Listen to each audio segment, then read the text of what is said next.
Hey there, friends and foes. Good morning, multiverse. It is Saturday, October 21st, and this is Back of the Cereal Box. You found the right place. I am your host, the prophet of pop culture, John Pica. You can call me Johnny. This morning, we are having terrible technical difficulties, so we're improvising.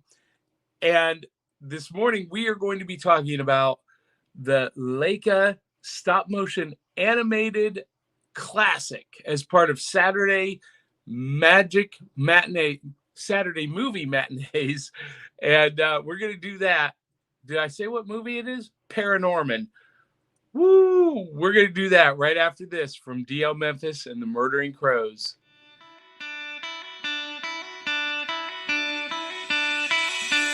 It's like Coca-Cola, Levi Strauss, Johnny Carson and Mickey Mouse. The first star was James Dean. Elvis Presley, yeah, he's still the king.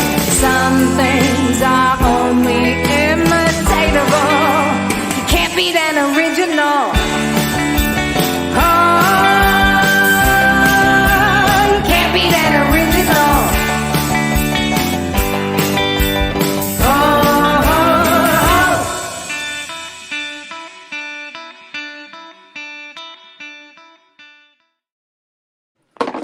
Hey there, friends and foes. Good morning, Willow. Good morning. So, for those of you who are tuning in, this is not our regular setup, our regular intro. Normally, I would introduce Willow by saying, please welcome your emotional support Canadian, all the way from Winnipeg, Canada. She is a fan of X-Men, Ninja Turtles, and Power Rangers, and pretty much all things comic book and geek. And of course, I am John Pica. Avengers comic books and Star Wars movies and Saturday morning cartoons made me who I am today. And Willow, I don't know what's going on with our technology this morning. Both you and I are having massive issues. And I'm I'm ready to put a hammer to my my my network, but that would leave too much things for my husband to fix later. Well, I'm getting this message on my laptop that there's too much clutter and junk for it to function at an optimal rate. So both Willow and I are on our iPhones, and I couldn't find my earbuds. Oh no.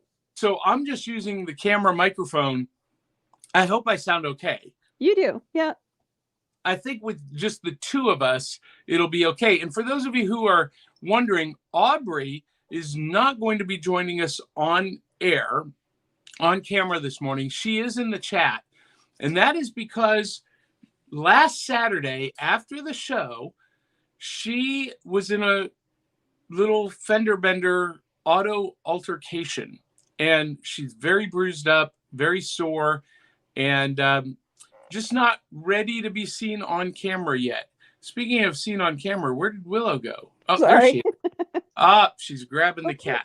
She's grabbing the cat. So for those of you who are just tuning in, this is a completely chaotic show this morning. I apologize to everyone watching.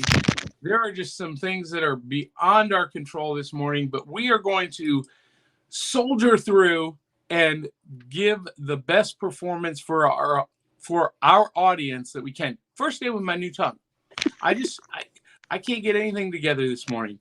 So Willow, the first question we have to ask, Saturday morning, because Saturday mornings mean celebration, means fun. And when I was a kid, Saturday mornings meant Saturday morning cartoons, comic books, kaiju movies, and of course, big bowls full of cereal. And this morning, I don't have a big box, but I've got two little boxes of the classic Frosted Flakes. I had wanted to get Cinnamon Life for this morning. I've been craving Cinnamon Life. Have you ever had Cinnamon Life? I can't say I have. Have you ever had regular Life cereal? No, I don't think I know I've seen it in stores. I just chose not to buy it. So it's very good. Okay. It's a wheat-based cereal that is very lightly sweetened. So it's not super sweet. It's just got a touch, just enough. Okay. And in the United States, they did this whole advertising commercial where the kids were afraid to try it. I'm not going to try it. You try it. I'm not going to try it. You try it. Let's make Mikey try it. Mikey hates everything. And so they give the bowl to their little brother, Mikey, and Mikey takes a bite and he thinks about it and he digs in it. He takes another bite and another, and they're like, look, Mikey likes it. And, you know, the implication there was that the most picky, discerning people would love Life cereal. So they did Cinnamon Life, and Cinnamon Life was even better. I love Cinnamon Life, and I've been craving it all week. And unfortunately, leading this week and next week leading into Halloween is chaotic for me. And I can't get this stupid bag open. Technology has totally failed me, Willow. I have failed technology. I can't even open the bag of Frosted Flakes. You hear Get the it scissors rattle. out. There we go. Now, because we're both on our phones, doing viewer comments is going to be tough, but I'm going to leave that up to you. I will have to read them because I'm not signed in as my normal. Oh, okay. Never mind. I'm so sorry. Then I can do it. Okay. I am so sorry. I did not realize that. See, guys, it's chaotic.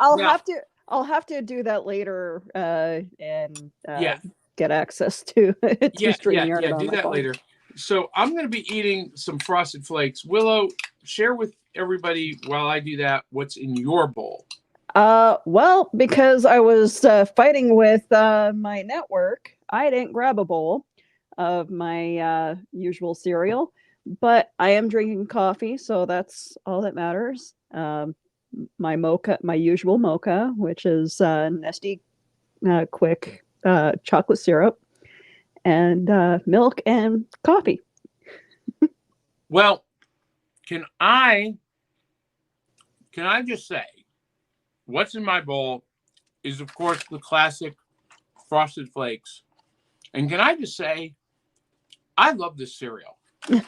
Frosted Flakes is so good. It's got this, it's cornflakes. It's got this sweet vanilla taste. I love this cereal. This, for me, is in my top 5 favorite of all time. Out of 5 bowls of cereal, I give Frosted Flakes 5. 5 out of 5. It's perfect.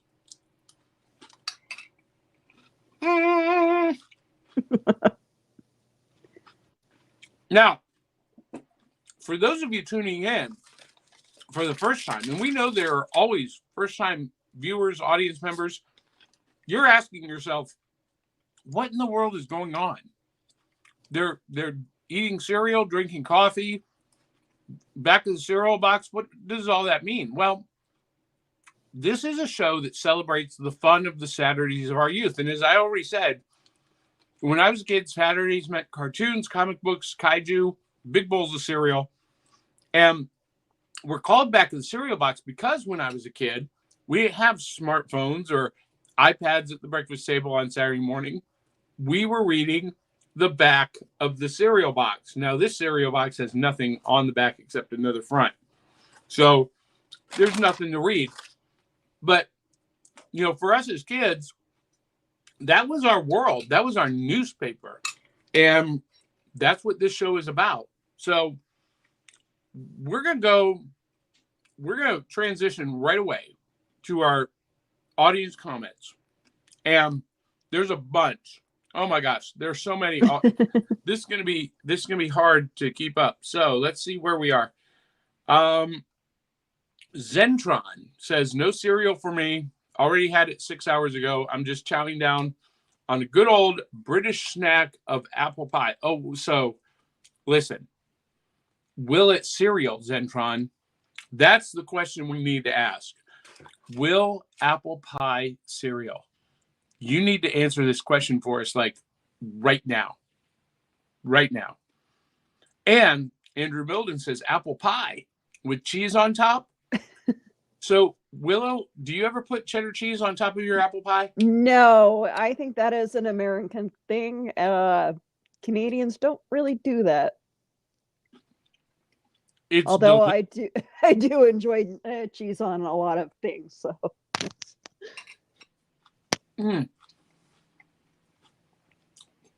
Cheese. I was expecting you to talk a little bit longer. I'm sorry. Cheese on apple pie is phenomenal. You need to try it. Okay. Because, look, I was the same way. I grew up in northeastern Ohio, Dutch Amish country, best apple pie on the planet. And I'd never heard of this until I went to school in Kentucky, to college. And someone said that, oh, that's how we always eat it. I'm like, what? So it is an American thing, but it's kind of like not a Northern American thing. It's kind of like a middle America thing. So I tried it, and holy cow, it was good. All right. Dave Mattingly says the orchestra is tuning up. And Zentron says apple pie with some custard. Ooh, I love that. And Dave Mattingly is so sharp. He says, John's wearing a chocolate shirt because he's such a snack. And I am. I'm wearing my Hershey's chocolate t-shirt that I got at Hershey's 2 years ago. I love it. Love it, love it, love it. I love Hershey's chocolate. It's my favorite. What about you, Willow? Do you have a favorite chocolate brand? Well, okay, so I think a lot of my favorites come from Nestea, and apparently they're an evil corporation. But I'm sorry. So that's interesting. You've pronounced it Nestea before, but it's Nestle, yeah, it's Nestle with an L, but I don't think it's a capital L, so it looks like an I to some people. Oh. But yeah, I'm hardcore Hershey's chocolate fan, and the main reason is not only is it delicious, but Milton Hershey was an amazing person, and he did amazing things for Hershey, Pennsylvania, and for the world in general. And if you've not researched his life and his accomplishments, I recommend that you highly do it, because it will make you a Hershey fan above everything else. And Aubrey says, yay, hi, Johnny. Hi, Aubrey. Dave Mattingly says, here's Johnny. And Dave Mattingly asks what we're all asking, Willow. What's behind you? A cauldron? What is that? What's going on? It's my new backdrop. Okay.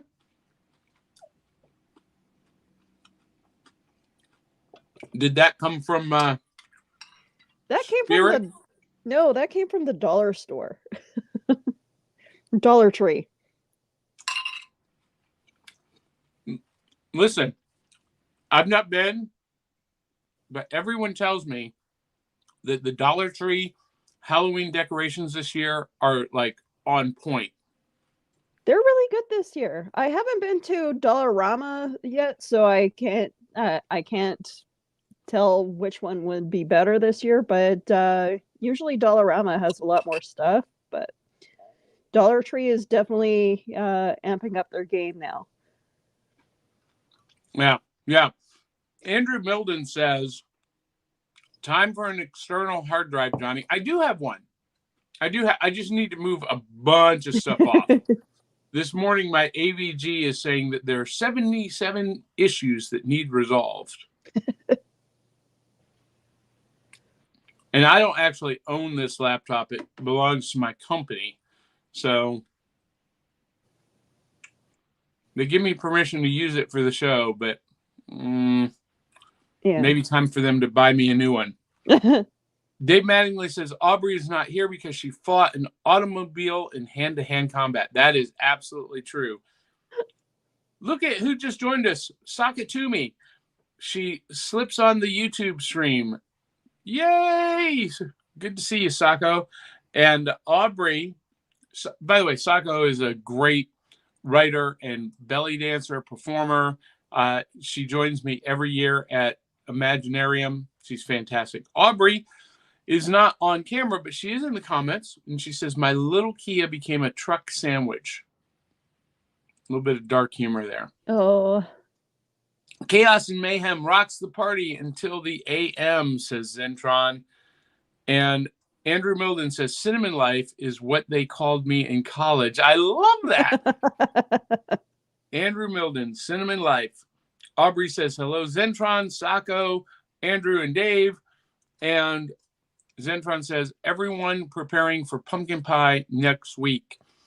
So here's the thing. In the U.S., Zentron, we don't do pumpkin pie until Thanksgiving. It's not a Halloween thing. Now, what about you, Willow? I can do pumpkin pie pretty much all year. Not so much the pumpkin spice craze that everybody is enthralled with now. I could do without the okay, so I work at PetSmart, and our groomers have been spraying pumpkin spice scent on the dogs after they get groomed, and quite honestly, it just overpowers everything. I'm not big into the perfumey stuff. Please don't spray your dogs with perfume. I can't imagine that that's good for them. I guess they make canine safe scents, but I can't imagine that they enjoy that either. Because, you know, by the way, I just poured my second bowl of cereal and I switched it up. Now I'm going to Rice Krispies, a classic, again, from Kellogg's. Actually, I'm just trying to finish up all of the mini cereals so that they're not taking up room in the pantry. And might as well knock it out all in one morning, right? Yeah.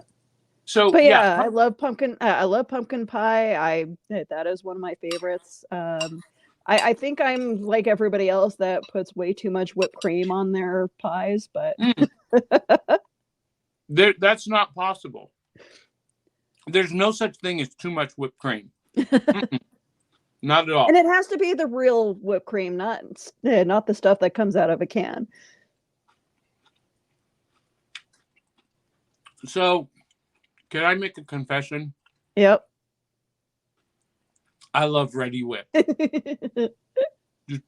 I love it. I really do. But Cool Whip is like the accepted whipped cream of my family. So, I'm weird like that. I like whipped cream made from scratch, but that's just me. Do you make it yourself? I do. I love making whipped cream. How do you do it? What's the secret? Just vanilla, heavy cream, shake it up, and whip it. I use I use a electric whipper because if you do it with your whisk, it just takes too long. All right. That, or if you worked at Starbucks like me, we had these charging whipped cream containers that you just shake it and then charge it with the cartridge. That's awesome. Eli Cash says something very funny. The irony is not lost on me, Eli. He says, we didn't have smartphones growing up, and yet here you are using a smartphone. Ironic. Yes, it is not lost on me. And Aubrey says, I'm eating the chocolate kashi again. And oh my gosh, we have so many comments. It's crazy. All right. And I just lost my place. Oh my gosh, this might just be a comment episode. Don't worry, new viewers, says Dave Mattingly. John and Willow are wondering what's going on too. Yes, we are. Yes, we are. So as we're going to get to more of these comments, but before we do that, Willow, we need to talk about my favorite part of Saturday morning. And because we're kind of out of sorts this morning, I forgot to mention that our theme song was performed by DL Memphis and the Murdering Crows. You can get their album on Amazon, iTunes, or Google, wherever you buy music. And of course, we got to thank our Cereal Box super friends, Kate Hawkins, Eli Cash, Cindy Kep, Sharice Collins, and Dave Mattingly. And they contribute at buymeacoffee.com. You can too at buymeacoffee.com/cerealboxpod. Now, you may have seen, Willow, this morning or this week, I announced that we are launching a Patreon page. Oh. So it's going to be filled with exclusives. That doesn't mean that those of you who contribute on Buy Me a Coffee can't continue to do so. That will be our digital tip jar. But we are going to be doing some exclusives just for Patreon. And I had a graphic on my laptop all ready to load up. And since my laptop has become an anchor, I don't have it. We'll talk more about that next week when Aubrey and I come to you live from HoloCon. But this is my favorite part of the Saturday morning experience because when I was a kid, we got up early, we poured the bowl of cereal, we sat down to watch cartoons, but one of the rituals was to reach into that box and pull out the prize. This is Drew Milden's favorite segment. It's called New Loot, where we reach into the box, the virtual box, and pull out the prizes from the cereal box. And Willow, I'm not going to reach into my box because I'm wearing my new loot. Ooh. This is a brand new ball cap that I got yesterday. And I'm going to, let's see. I don't know if I can actually change the layout on here. We're going to do this. There we go. All right. So this is a new cap I got. And it is the Nashville logo inside of a Batman symbol. And I know, Willow, you probably don't really understand what this is all about. But not in particular, but I think it's cool. Well, in Nashville, we have a building. We have the AT&T building.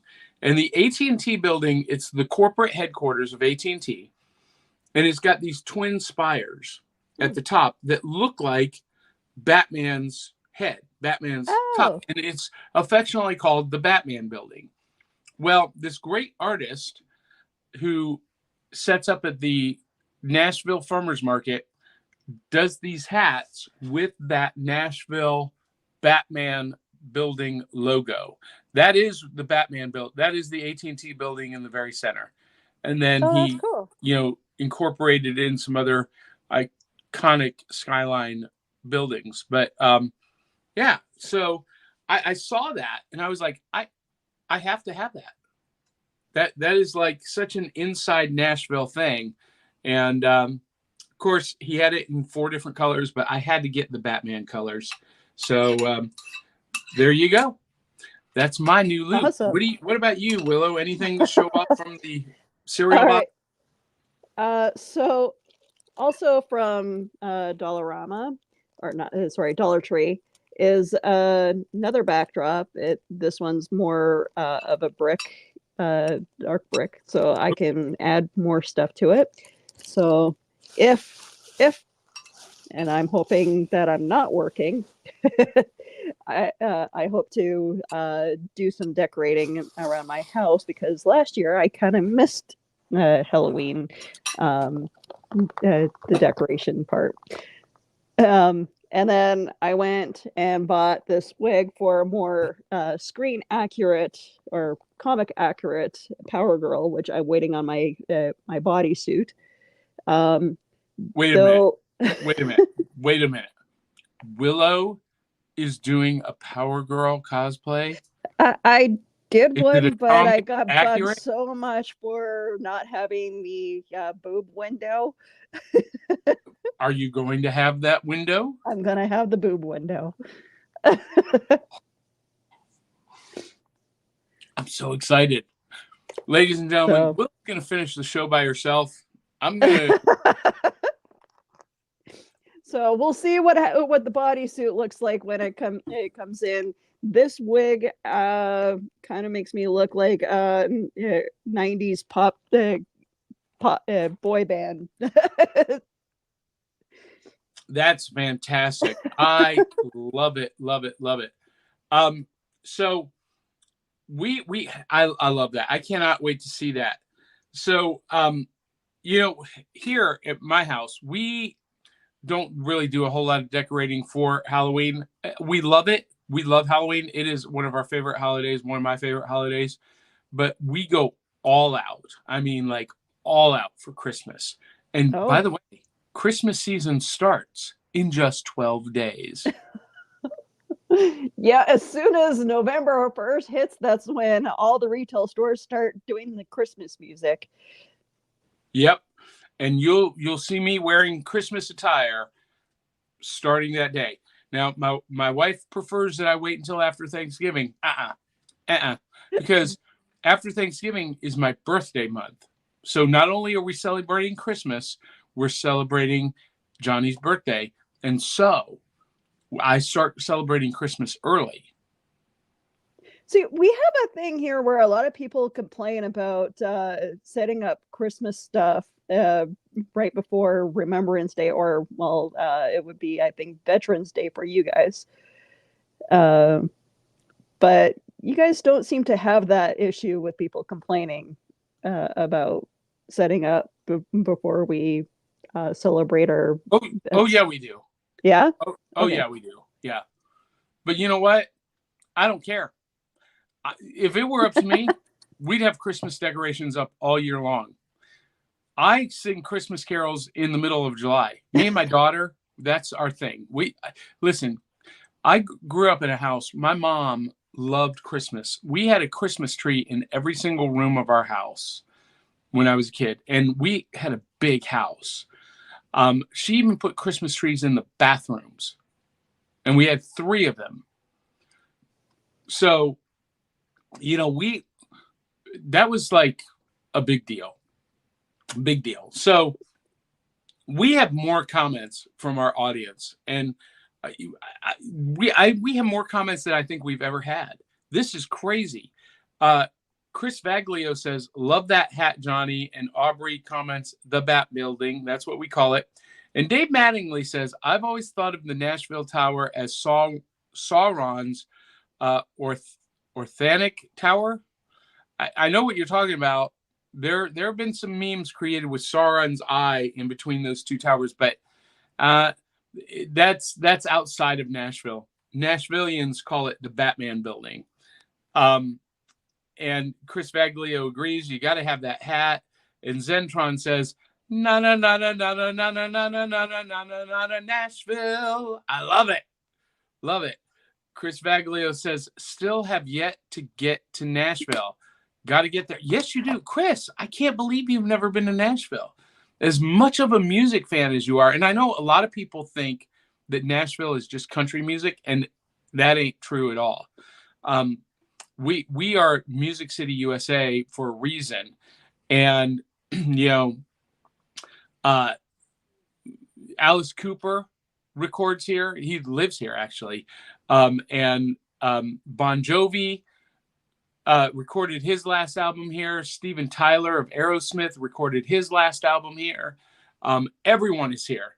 And for a while, Steven Tyler lived here. And that was really weird, Willow, to see Steven Tyler out on the streets of Nashville, because we don't have paparazzi here. Oh, yeah. So celebrities are out all the time, just in amongst everybody. Do you guys have strict rules for paparazzi out there, or is it just, paparazzi just doesn't go there? It's a cultural thing. We don't tolerate it. Okay. Yeah. And so that's why a lot of celebrities love to live here, because they can just be people. Mm. Now, the one exception is Taylor Swift. She is hounded by paparazzi, but that's a whole different level. That's something completely different. And Aubrey says, as a Tennessee resident, it's something kids grow up seeing. It's kind of badass. Yeah, it is. It is. So I'm going to go back. I skipped over a bunch of comments. And, Facebook user says, the pumpkin ice cream at Baskin Robbins is delish. I cannot do pumpkin spice coffee.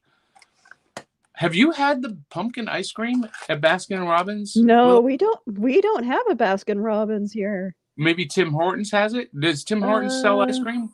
No. If they did, then I think that would be awesome. But yeah, no. Where do you go to get ice cream? Okay, so we have a couple places here.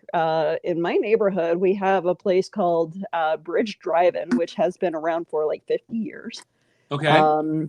And that place is just phenomenal. It is a seasonal place. And then we have a place that just opened up a couple years ago. It's called Che Bean. Okay. So I've not heard of either one of them. It's all local stuff. So there you go. I love it. Love it. And Zentron says pumpkin pie was created here in England for celebration of I can never pronounce that right. Halloween. Yeah. And that's interesting. I did not know that, Zentron. So, but here in the U.S., I mean, that's not, we save it for Thanksgiving. Of course, like you said, Willow, I could eat pumpkin pie any time of the year. And it is available all year long. It's a Thanksgiving and Christmas tradition. But I'm an apple pie guy. That's my jam. I love both. I don't know which one that's like telling me to choose my favorite cat. I can't do it. I'm sorry. Are you a pie gal? I love both. I had a grapevine at one point, and I would make great pies and give some to my mom for grape jelly. But yeah, no, I definitely prefer apple and pumpkin. All right. Excellent. I love that. I'm not a fan of the cream pies necessarily. Like, I don't like lemon cream pie, or coconut cream is okay. Banana cream pie is just like, if it's done right, it just brings back so many nostalgic memories of living with my grandparents. Yuck, banana cream pie. Anyway, Eli T. Cash says, look at me. I whip cream head. I fear whipped cream head. What? I don't know what that means. Red Foreman. What? Eli, you're so weird. I love you. Same here. Whipped cream is easy to make, says Zentron. And Dave Mattingly says, Willow makes her own whipped cream. I have been eating my own food all this time. Oh, that's funny, I think. I don't know. Eli T. Cash, totally doesn't happen when I come around. What doesn't happen? I don't know. And we're going backwards, by the way, over some comments that I skipped. Chris Vaglio says, good morning, Serial Boxers. Good morning, Chris Vaglio. And if you are not listening or watching Chris and Amanda's Song Swap Showdown, you are really missing a phenomenal show. Live Monday mornings. Here's the premise, Willow. I love this. Each of them pick 3 songs that they don't think the other one has ever heard. And Chris is a rock and roller guy, and Amanda is a bubblegum pop Taylor Swift. She's a Swiftie. Hey, And if you guys ever need someone who loves country, yeah, sign me up. so they swap songs and rate them and talk about them, and they're so fun together, so much chemistry, so much energy, and it is the best way to start your week, hands down. Song Swap Showdown, check it out. And Aubrey says, my ADHD is like, whip it, Willow, whip it good. Ooh, not going to be proud of this time. That's what's going to be in my head for the rest of the day. Yeah. And Dave Mattingly says, tomorrow morning, it's actually Monday morning, Dave. Today's Saturday. Monday, Chris and Amanda's Song Swap Showdown will cover vampire songs. There's a category of vampire that songs? Many songs for vampires? I mean, I know there's Werewolves of London, which is actually what is it? Sweet Home Alabama, same song. Yeah. Ooh, Werewolves of London, Sweet Home Alabama. love that. And so we are going to talk about Paranorman. So I did not have a chance to load up any of the images because my laptop became a brick. But Aubrey says, so Paranorman was truly a more deep, spooky story than I really understood the first time I saw it. I'm actually really happy to go over this one. Yeah, so for those of you who don't know, we're talking about the Leica movie Paranorman, not paranormal, Paranorman. And it's about this little boy named Norman who can see and talk to dead people. He sees them everywhere. And everyone thinks he's a weird, strange little kid, and he's kind of the outcast. And through the story, every year there's this witch's curse that has to be staved off. Basically, the town that they live in, Blythe, I think it's Maryland. I can't remember the state, but Blytheville. I think it's just Blythe. Back during the Salem witch trial era, they put a witch to death, and there were 7 judges, 7 council members and a judge that were responsible for that. And every year, they are cursed to return unless someone can read from the book and prevent the witch's curse from happening. And it turns out that they are cursed to exist as zombies, cursed by this witch, because... Did you watch this, Willow? Am I about to spoil this for you? No. I thought it was a really good movie. So go on. Go ahead.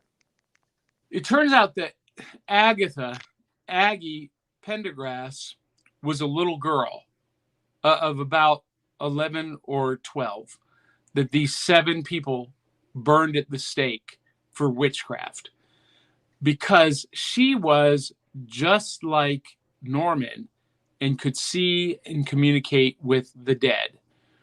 and they were afraid.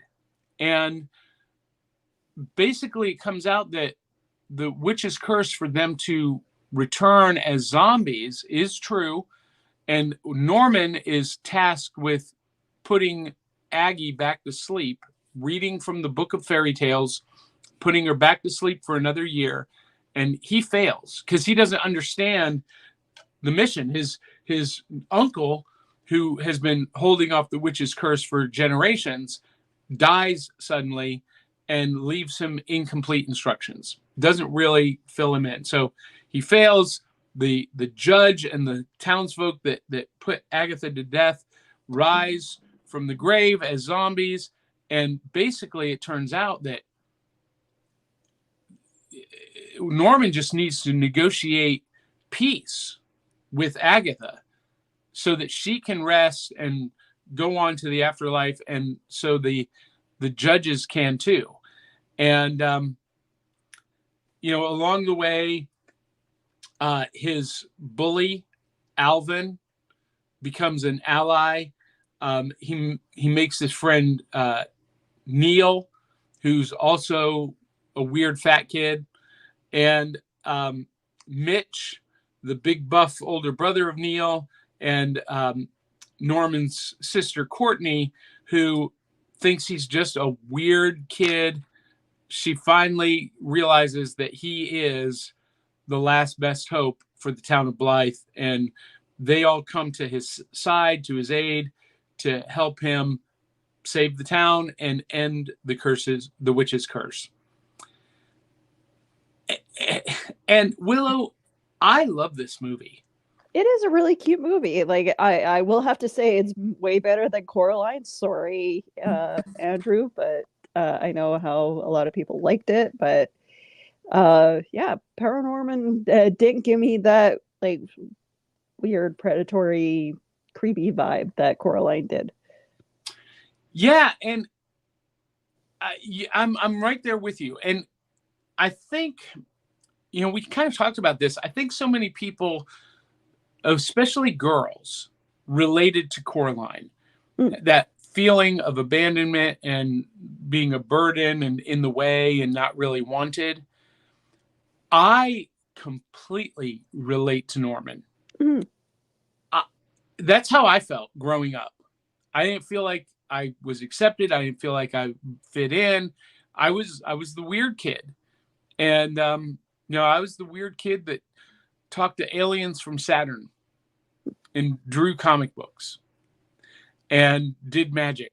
And people just didn't understand me. And that's what's going on with Norman. Norman's just a regular kid. He just has this uncanny ability to see and to talk to spirits who are still lingering on Earth, have unfinished business. And, I just, the way his dad didn't understand is, I had a great relationship with my dad, but when it came time for me as an adult to, go into a career, my dad didn't understand why I didn't want to do the family business. And he would act a lot like Norman's dad. What's the matter with you, kid? We're giving you this, that whole thing. And so I really relate to Norman in a big way.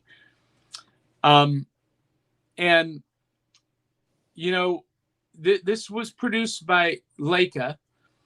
And, a lot of people, again, mistake the Leica movies for Tim Burton stop animation movies.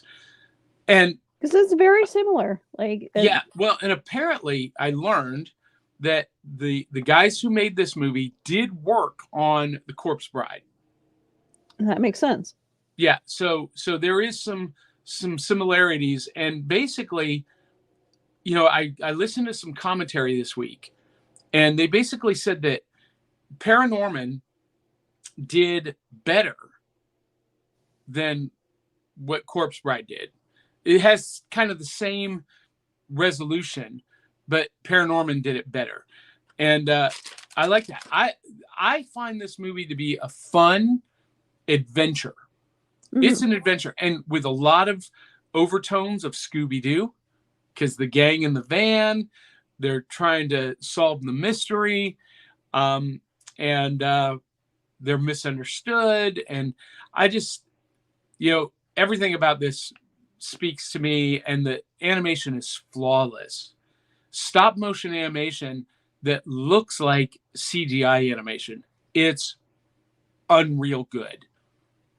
It's funny with all these movies and shows that kind of have the main character as a weird outcast kind of character. You think that society would be more embracing us more. Well, so this is an interesting thing. Drew Milden and I were having a chat about a year ago. I was re-listening to my episode on his podcast, Drew versus the World. And by the way, it's a great interview. Maybe the best interview that I've ever given, because Drew is that good. He knows how to ask the right questions of his guests. So if you want to learn the real Johnny, listen to Drew versus the World, The Prophet Speaks. Anyway, I was re-listening to that. And last year on that show, we had a conversation about how, when I was a kid, when he was a kid, being a comic book geek, being an animation fan, cartoon fan, Star Wars fan was, that was like bully bait. I just coined a new word, bully bait. And today, thanks to Iron Man in 2008, geeks have inherited the earth. But you know what? I still run into people who are, they're still a little bit, they make fun of us still. And although we've taken over mainstream entertainment, we've not taken over mainstream social circles quite yet. No, it's still the bullies that when it comes to popularity, it's still the bullies. Yeah, it is. So I'm trying to. All right. So Chris Vaglio. Well, before we get to comments, Willow, what were your overall thoughts about this movie? It's a very well done movie with art, direction. The stop motion is just top notch. I don't know. The story is very well done. It's a very well thought out movie. It's very hard to. Not very many movies are as well thought out with when it comes to all like editing, story, and of that genre. And I don't know. It's just like Tim Burton knows how to do it, and the studio knows how to do it, and they do it well. And I wish that they would continue doing all the movies. Is it fair to say that you would consider this a perfect movie? Oh, absolutely. It's a really cute kids movie, but but done more so that adults understand it as well. Yeah, there are so many rich layers to this movie. And look, the reason why we're talking about this movie, I forgot to even set up our segment, is because this whole series is about Saturday matinee movies that on a Saturday afternoon, either you might have thrown the VHS tape into the VCR, curled up on the living room floor with a bunch of blankets and pillows, and popped the popcorn and ate the Doritos, and just enjoyed a Saturday afternoon matinee movie. And that's how I saw this movie. That's how I saw Coraline. That's how I saw this movie. I did not see either of them in the theaters. I saw them later with the family in the living room, sitting on the floor. And so that's kind of the place that I'm coming from with these movies. And Chris Vaglio says Paranorman was so good. He saw it in the theaters. And I wish I had seen it in the theater. After this movie, I've made it a point to always see Leica films in the theater. So Box Trolls and especially Kubo and the Two Strings. Oh my God, that's in my top 10 best movies of all time. Zentron has a big smiley face. And Aubrey says, first of all, stop animation is way too underrated. And this movie was amazing at it. Yes. Yep. Yes, it was. And do you know, Willow, that this is the first stop motion animation movie that actually used a 3D color printer to create the character faces, the head. Because with these with Leica in particular, they do like 20 to 30 different models for the different characters. Yeah. Yeah. And they used a 3D color printer to create them, which is interesting. And it's only the second stop motion animation movie to be shot in 3D. Huh. I didn't know that either. So I didn't see this in 3D. But Leica is amazing at this stop motion animation. And Dave Mattingly mentions Aubrey for stop motion animation. I highly recommend The Wizard of Speed and Time, my all-time favorite movie. And that is I believe, a claymation animation movie, isn't it, Dave? Yeah. I believe so. I think so. And Andrew Milden says, I love this movie, by the way.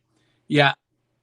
I love this straightforward adventure. I love the mystery, the twist with Agatha at the end. It's original and it breaks your heart and it makes perfect sense all at the same time. And Aubrey says, poor Aggie just needed a community. That's right. She really did. And Sakatumi says, is Paranorman streaming anywhere? Yes, it is. It's free on Pluto TV. Dun, dun, dun. Ta-da, you're welcome. Now, Willow, did you watch it on Pluto in Canada? I believe it's streaming also on Netflix, but just double check because I don't know if it's different in Canada than in the US. It's not on Netflix in the US. I don't know why they do that. I do know why they do that, but it irritates me that they do that. And Aubrey says, this stop motion animation is right up there with Corpse Bride and Chicken Run. Oh, Chicken Run. Ooh, what a great movie. But I don't want to be a pie. See what we just did there? We just came back full circle, Willow. And Zentron says Corpse Bride was awesome. I'm not a fan of Corpse Bride. I thought Corpse Bride was weird. And not in a good way. Weirder than Coraline. Just, Anyway, we might have to take that up on another episode. Dave Mattingly says, John, fitting in is a weakness. Yes, but that doesn't prevent us from wanting to fit in, does it? Guys, I have more friends online than I have in real life. Yeah. I hang out with you guys more than I hang out with anybody else. Truth. That's funny. I was just thinking the exact same thing before we came on live on air. That is weird. So Aubrey says, though it seems, I just lost that. Okay. Though it seems less dark, it is also a very dark story about a child who no longer had a family and could not find a community of understanding, and how that can turn one child very angry. Yes, that's absolutely right. Again, the layers of on this is so strong, and Andrew Milden says stop motion is my favorite genre. That's interesting. I would not have guessed that, Andrew. And again, this stop motion animation is so crisp. It is so fluid. It feels like CGI animation. And I've had people think that. I've talked to people. They're like, oh, I don't like CGI animation. Well, this isn't CGI animation. This is stop motion animation. Go watch it. And Aubrey says the subtext in the story is also family helping family and what happens when a community turns against specific individuals. Ooh, yeah. Yeah. Andrew Milden says, thanks, Johnny, for the shout out for Drew versus the World. It's a great show. You need to tune in and check it out on Apple Podcasts, Spotify, Google, wherever you listen to podcasts. And of course, he's a regular guest host here. Aubrey says the curse turned the 7 council members into zombies and they were chased and harassed. Ooh, that's right. The people who were the bullies and who feared Agatha became the people who were feared and were attacked by the townspeople. So, Willow, something just occurred to me as I read that comment. There's a really strong commentary in this movie about how a community can become a mob driven by fear and misunderstanding. Because these townspeople, they were ready to kill Norman. Yep. And that seems like it's a common theme in society as well. The wrong people in power can make a mob pretty quick to anger and use that to manipulate people. Yeah. There's a pretty strong commentary there. Aubrey says Aggie just wanted them to feel just as lost and rejected as they made her feel. That's why the story calmed her, the storybook, because it made her feel loved and acknowledged. But by this point, she was sick of the story. She didn't want to go back to sleep. She was, she was ready to unleash her full wrath against the town. And Norman had to convince her, had to go into her world and meet her face to face. He risked his entire life to save the town. I mean, talk about a strong kid. Mm-hmm. And maybe being bullied and made fun of is what made him strong. Yep. And Aubrey says, I love how Johnny and I see the story differently. It is fun, and there's some cute comedic moments, like when the blonde girl assumes that the cute guy is going to be single. Well, I don't think we see it differently at all, Aubrey. I think we see this movie exactly the same way. You're just expanding on some of the points that I agree with. Absolutely. I love it because it is more of an adventure, but the layers and the darkness and it's not as dark as Coraline. It is dark, but in an adventure way. It's dark in a Scooby-Doo way. Mm-hmm. And I really like that. I really like that. And Zentron says the ones I like to watch are the Thunderbird movies. Do you know I have not brought myself to see 3, 2, 1 Thunderbirds Go? Oh no.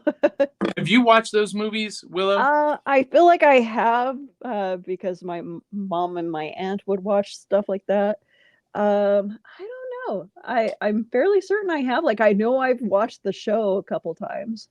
I don't know what it is. They're marionettes. Yeah. It was a famous TV show in the 60s, and then they did a movie. Basically, they did Thunderbirds Go, and they did Team America.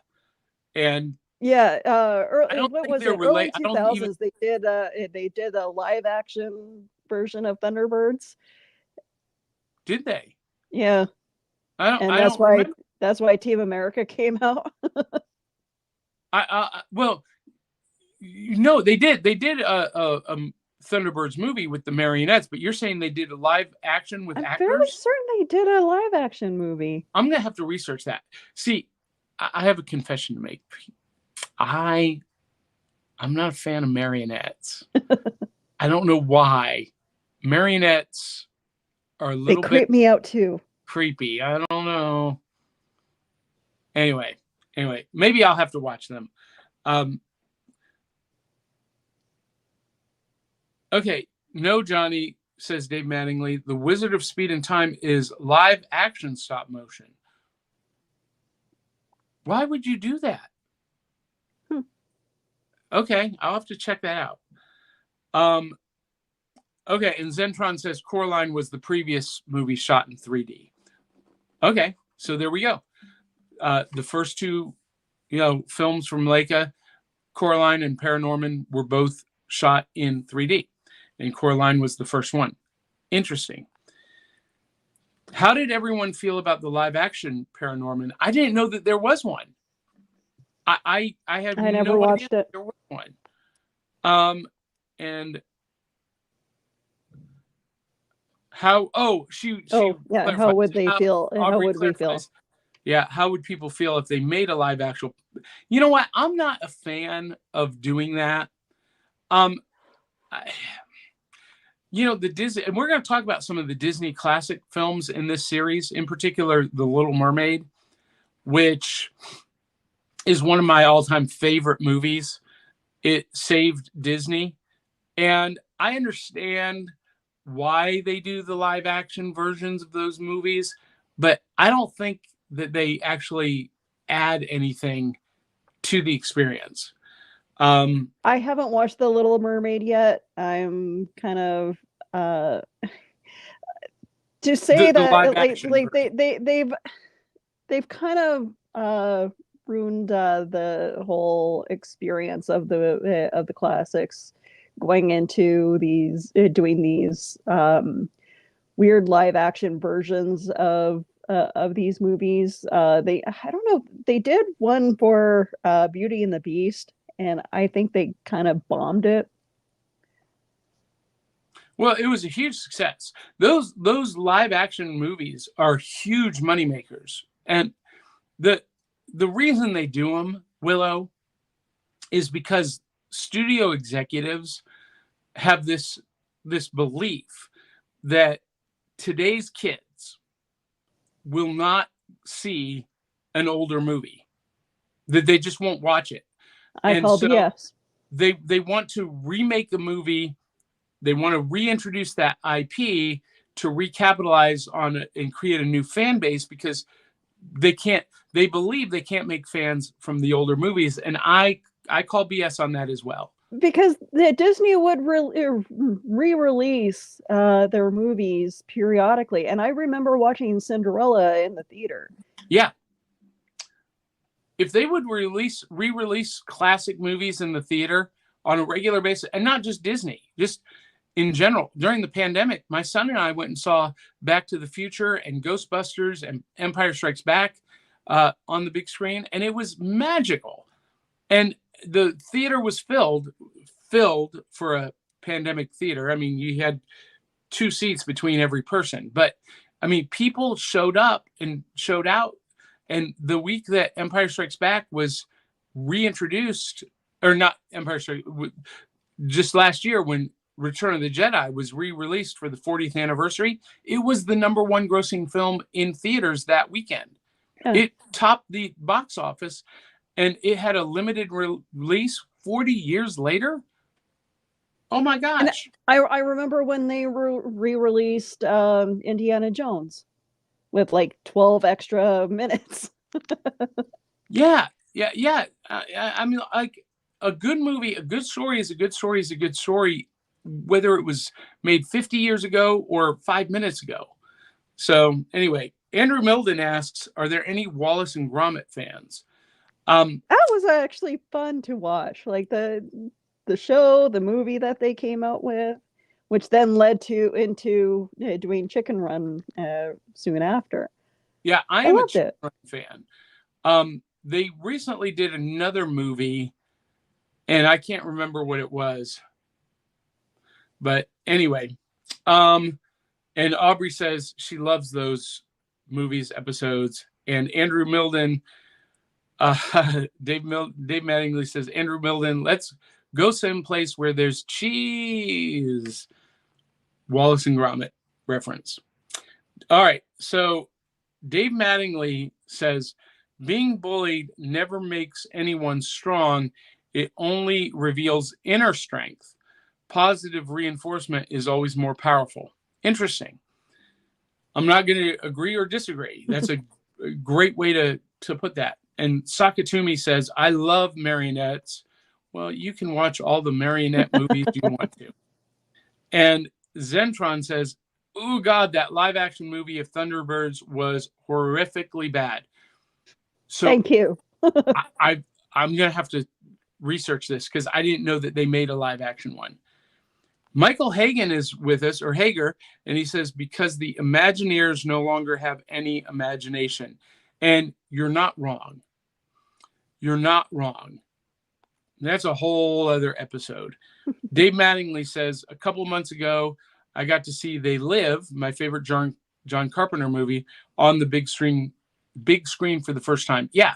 Look, I'm going to see next Wednesday night, I'm going to see Godzilla 2000 on the big screen for the first time. And actually, I've never seen that one. That's one of the few Godzilla movies I've never seen. And Fathom Events is re-releasing it in the theaters. I can't wait. Zentron says there was no camera that was able to film Coraline in 3D. So they set up a mini camera rig with the camera on a rail. Left pick was taken, then the camera moves to the right, takes the right side pick. Oh, that's interesting. So they invented a way to do it. Aubrey says, Aggie could no longer see friend from foe through her pain. Norman's strength was his heart of never giving up. He stood up for himself and his ghost grandma. Absolutely. Listen, if you guys haven't seen Paranorman, it's definitely one to put on your list. Roll out the blanket on the living room floor on a Saturday afternoon or a Saturday night and check this out. This is a special movie and one that I think is worth really digging into and enjoying. Yep. And believe it or not, Willow, that's all of our comments. We got through them all. How'd that happen? Yay. Of course, we're 12 minutes over time, but that's nothing new. So, what do you got going on this week, Willow? Where can people see you? Oh, okay. So, nothing. Okay. So this week is tomorrow will be the Ice Cream Queens weekend. So, what do I have? I work. I'm working both PetSmart today and at Spirit Halloween tomorrow. I don't get a day off, and I'm working all week next week. Well, and today is like Black Friday for Spirit Halloween, because this is the last Saturday. Is it? No, you got one more. We have one more. It'll be one next more before weekend. Halloween. Yeah. But next Saturday, the 28th, will be like Black Friday for you. So that will be crazy. And Aubrey and I will be coming to you live from HoloCon. So, Willow, we might talk about patching you in, but you might get a day off. We'll see. I am working Saturday at Spirit Halloween, but it'll probably be an early day. So probably, why don't we just go ahead and call it right now and say that Willow is going to be, doing the Black Friday of Halloween, and Aubrey and I will be coming to you live from HoloCon in Dalton, Georgia. Dun dun dun. Yeah. And next week is Winnipeg Comic-Con as well, and there's been a scheduling conflict. I may not be hosting my one of my panels. But that's okay. The paranormal group has their panel to host Friday night, so I hope I can watch it. I got roped into working Spirit Halloween on Friday. Not a surprise.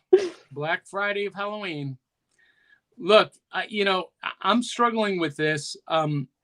So many of the great conventions that I would like to go to happen on holiday weekends. And it's a miracle that I got free to go to HoloCon. Now, HoloCon is a 3-day convention. I'm only going to be there Saturday because Friday night, I've got a sold-out ghost tour. We're sold out for the entire month of October. Oh. And that night, that Friday, the 27th, is no exception. Now, I tell you that we're sold out, and we are.